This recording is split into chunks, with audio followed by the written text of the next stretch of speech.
until you learn the systems and the CRM and the LOS, take paper apps. Okay. You know what I mean? Yeah. Because the last thing you want to do is be distracted and you're thinking of where should I put this info, right? So you're juggling at that point. It has to be 135% on the prospect.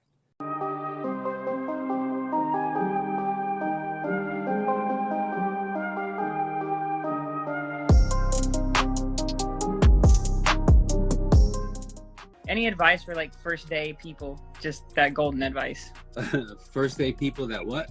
Just first day going into mortgage brokering and getting in the first day. Yeah. So you got license or not yet? Not yet. I have the interview tomorrow. He's paying for our licenses and everything, so we'll be good.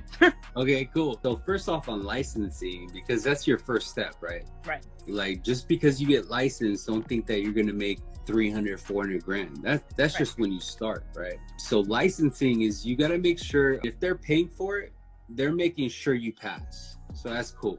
So study that. But if you're not as fortunate as you and you're just picking a company, I would say pay extra for that part.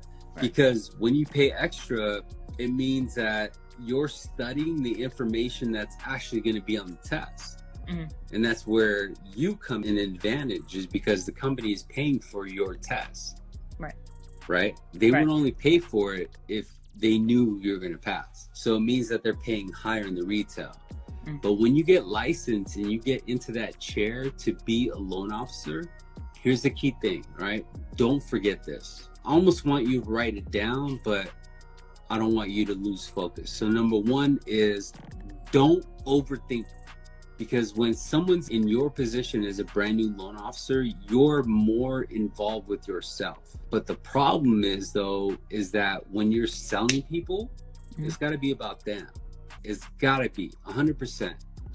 And then number two is, until you learn the systems and the CRM and the LOS, take paper apps.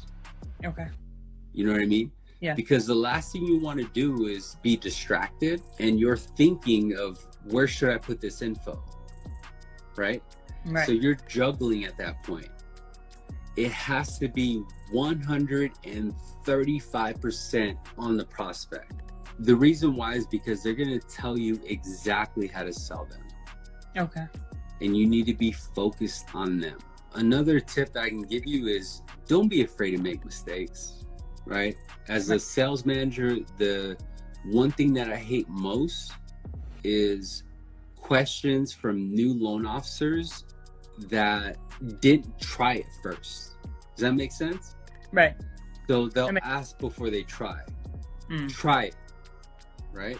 Don't be afraid to make mistakes, because that's the easiest way to learn. Another tip is record yourself. So whether it's by phone or your software system, really 100%, this is probably the most valuable tip I can give you, is record yourself. Okay. On everything, not only the opening call, but also the pitch. Okay. Most importantly, the pitch. Because when you listen back, you become your best critic. And so you could tell yourself, oh, I should change this, or I shouldn't say that. Okay. So that in itself will save you a ton of time. And then last but not least, when you make money off of content you see, like that of Sales Remastered, invest in yourself. Right. So get mentored by me, or pick up a couple programs that I got. And that's how you invest in yourself. Right.